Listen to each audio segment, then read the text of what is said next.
Hi, my name is Allison Brochu. I'm the Deputy Assessor to the City of Waterville. This is my boss, Paul Costongwe, who is our City Assessor.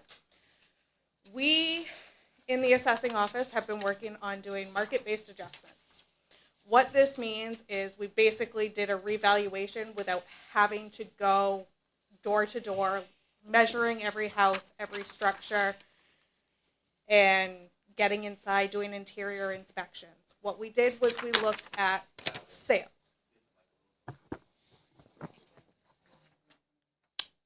Got it. It's been a while since I've been in front of council or any board.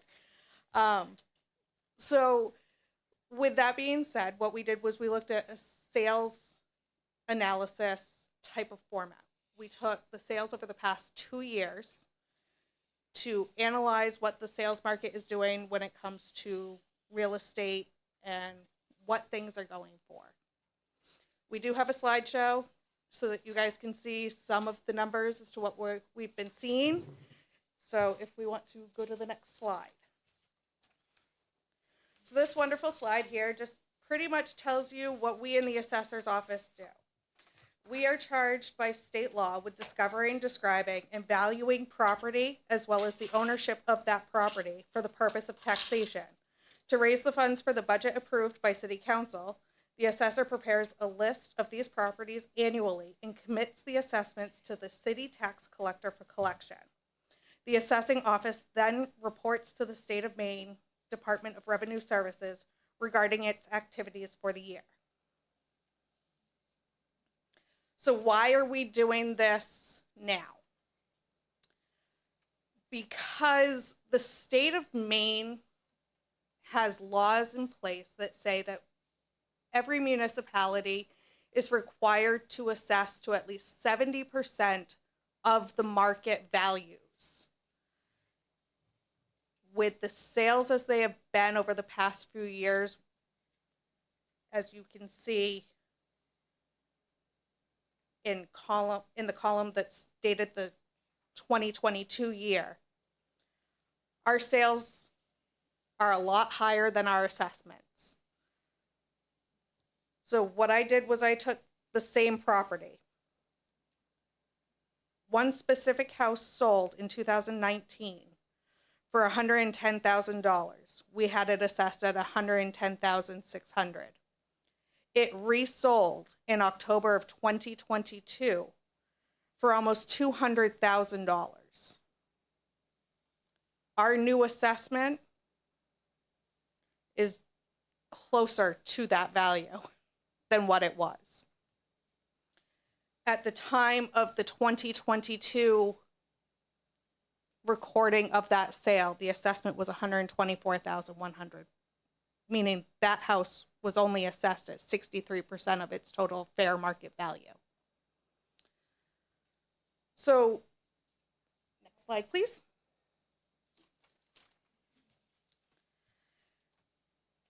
To figure out what we need to raise in tax dollars, there are many different pieces. We need to know what the overall assessed value of the city is. We need to know what the budget is. We need to know what the amount of money is that we need to raise through taxation. In 2023, our overall city valuation between real estate and business personal property is $803,699,400. That is overall value in this city. You can see up above, under the real estate section, that over $500,000 of the city value is tax exempt.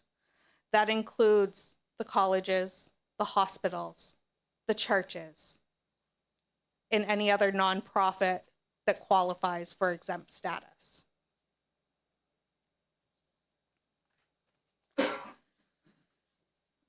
So with value changes, you can see in the small chart on the right,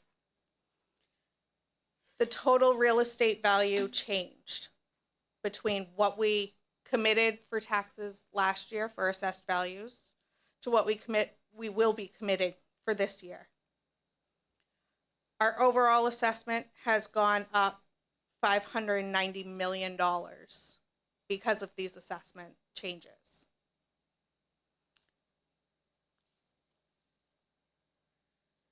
This is just a little example of how we come up with a sales ratio. If an assessed value is $200,000 and the sale price is $200,000, then the ratio is 1 or 100%. Same goes for if that same house is assessed at $200,000 and it sells for $250,000, then our ratio is 80%. The sales ratio is a relationship between assessed value and the fair market value of the property. The lower the ratio, the higher the sale price is compared to the assessed value. Pretty standard concept when you're talking about ratios.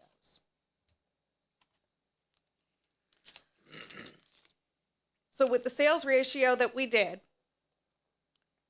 we looked at each different classification of house, be it a single family ranch, a colonial, a conventional, a Victorian, although we don't have many Victorians. And we look at each neighborhood. The example I have for you is just a bunch of sales that we had over the past 2 years, just in the north end of town. You can see that our sales are significantly lower or significantly higher than our assessed values. And this was before we did assessed market-based analysis. So with a sales ratio study, we take all of these sales, we knock out any outliers, anything that is a transfer that is distressed. So you have a foreclosed home, that's not considered a qualified sale for a sales market study. It's not an arm's length sale. It wasn't on the market for a reasonable timeline. It wasn't on the market for a reasonable value. It was just foreclosed on and auctioned off. That doesn't count as a qualified sale. We have a lot of family sales. Those don't qualify. If I were to sell my house to my son, it wouldn't count as a qualified sale. So after you take out those outliers and the high and low of your sales, you then get your average. Based off of what the state of Maine has looked at for our sales and done their own sales analysis, our average ratio and median ratio was 71%, which is very dangerously close to that 70% that the state mandates we maintain at minimum.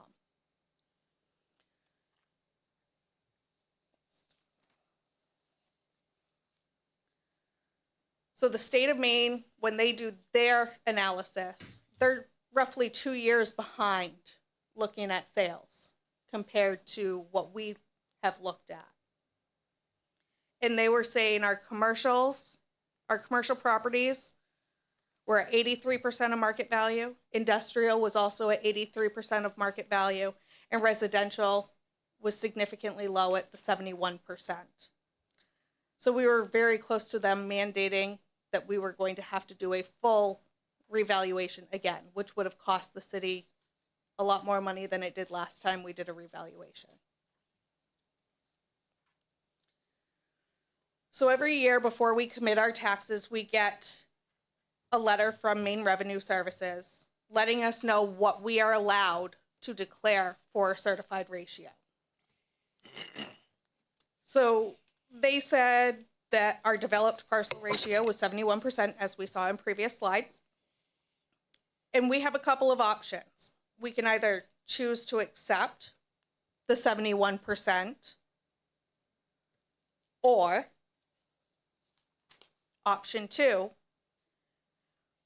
we can do a market-based adjustment and certify at 100%, where everybody will be able to receive full exemption values and not have to have them altered by our certified ratio. So a few reasons why you could choose either option. Option 1, a certified ratio of 71%. Exemptions, including the homestead, would be worth less. Right now, the homestead total value is $25,000. If we certified at a 71%, you would not get the full $25,000 off the top of your assessment before taxation. The overall homestead reimbursement back to the city from Maine Revenue Services would drop, and we would need to raise even more money in taxes. We would lose over $14.5 million in taxable business personal property due to ratio adjustments. Our business equipment tax exemption reimbursements would drop $8.1 million. That's a lot of money the city would lose if we certified at 71%. If we certify at 100% after the market-based adjustments, we maintain exemption and reimbursements at their maximum value. So every resident that has a homestead would get the full $25,000 off the top of their assessment before taxation, saving you roughly $450 this year in taxes.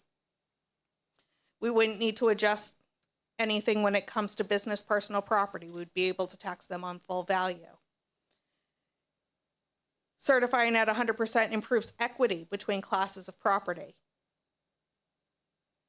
And it gives us more time to monitor the ever-changing market conditions. We know the sales market is crazy. Everybody can see that. At some point, there's going to be a stall, just like there was in 2008. We don't know what's going to happen, but we have to stay within the laws that we are governed by. So, here's the fun part. I took one parcel from 4 different classifications of property. Small single-family home, a condo, a large colonial, and a commercial. In 2022, my personal house, which is a small single-family home, was assessed at $65,200. I live in the upper south end of Waterville. My taxes last year were $1,685.42. My new assessed value is $129,200, which when I purchased my house about a year and a half ago, appraised for $128,000. So I'd say my assessment is pretty gosh darn close to what it should be. With no exemptions, my taxes are going to go up $885.66 for the year. And that's even with the decrease to $19.90 per thousand. Unfortunately, it is what it is. We have to raise the money in taxes, and all the assessments went up. Same with condos and colonials and commercials. Everybody took a major hit this year, and it's out of our control. The market is the market, and the market is what drives our assessments. The good news is that instead of only receiving $17,750 off the top of my assessment for taxation, I get a full $25,000 off the top of my assessment now. So that's going to save me $497.50 in tax dollars. So I won't pay $885.66. Same goes for every other exemption that we have here in the city, as you can see listed in that table.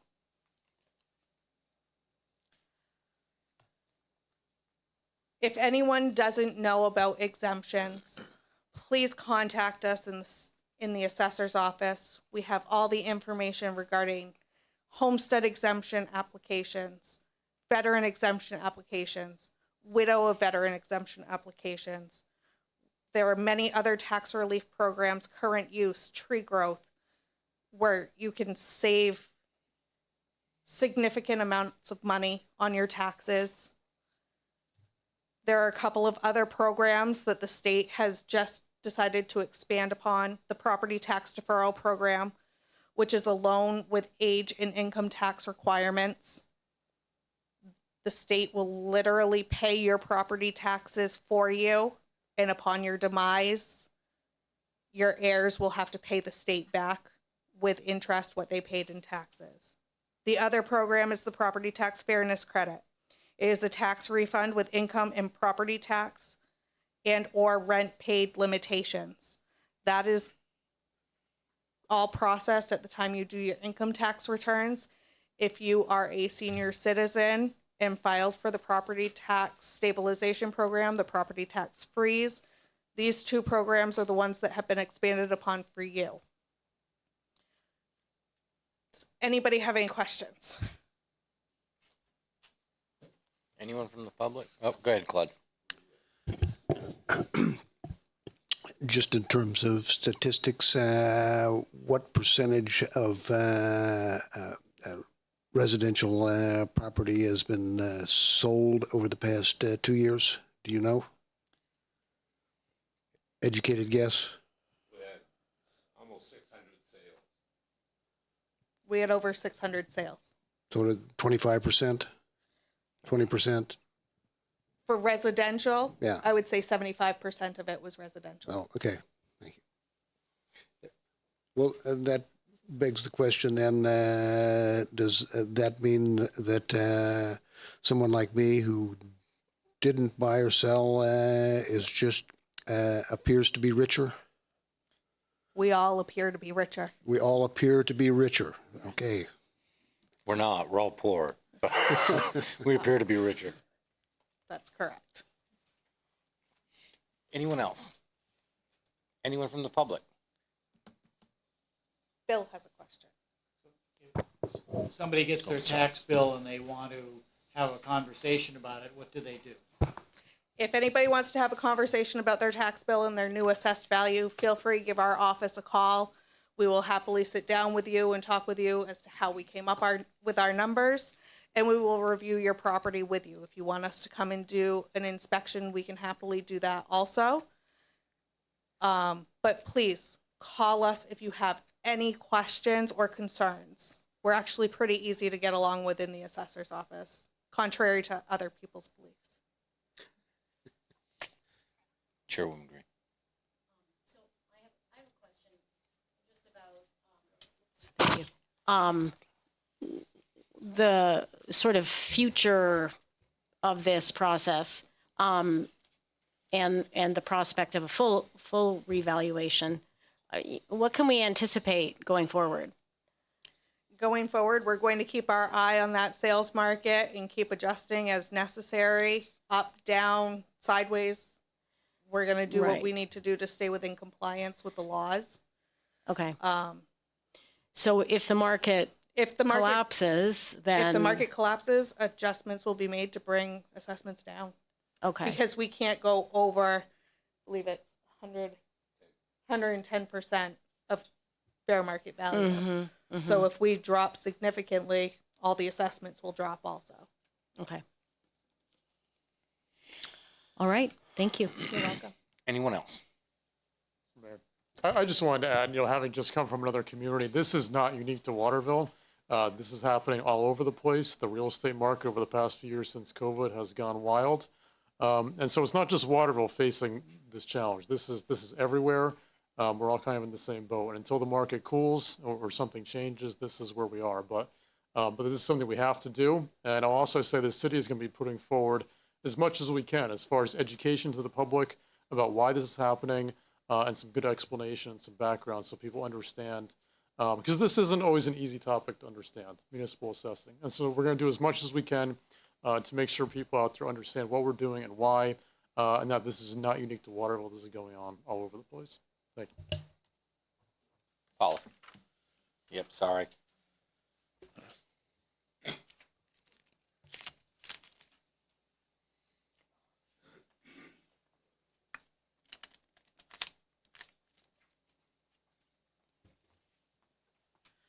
Paula Raymond, Ward 7, and I have a couple of questions. One of them is that Gary and I had signed up for as senior citizens for that home one that the state said they would reimburse the city for the monies that we save, I think is how it went. I thought I had read or heard that that was taken away. It has been. So with the property tax stabilization or the property tax freeze, anyone who signed up for that program will still have their property taxes frozen from last year to the current bill that will be out hopefully by the end of the month. Going forward, that property tax stabilization law has been repealed, which is why Maine Revenue Services has expanded upon the property tax deferral program as well as the property tax fairness credit. Right, because I believe you sent us a letter to that effect, and it read that we weren't going up this year. Correct. But then that'll be changed because LD 130 versus LD something else. Correct. Thank you. The second question, or actually it's not a question, it's a suggestion. Brian, you suggested that you're going to do everything you can to let the people in the city know and understand what's going on. And I'm a great one for saying, can we put it out in Facebook? Can we put it out in a series of articles in the local newspaper as clearly and as simple as maybe a fifth grader could read and understand? Because what she showed up on here, I'm like, whoo, okay. It makes no sense to me because I'm not privy to the education you have, the background you have. So I'd sit with you and have 2 hours worth of conversation, as you know, Allison, until I get it. The mathematical equations, I teach math, but not in that vein.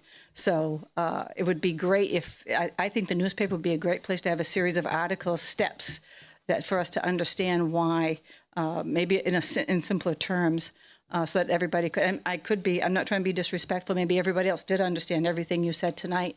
I just know that I haven't, and I would like to be able to understand it clearer. Certainly. And a lot of our information as to how we get our assessed values and the processes that we use is available on the assessor's website. We do have a handy little pamphlet that we have out there so that it helps people understand a little bit better. Is it broken down differently? Because again, the language can be, my It's dictionary more flipping words the and pages. not enough numbers. Oh, okay. All right. Thank you. You're welcome.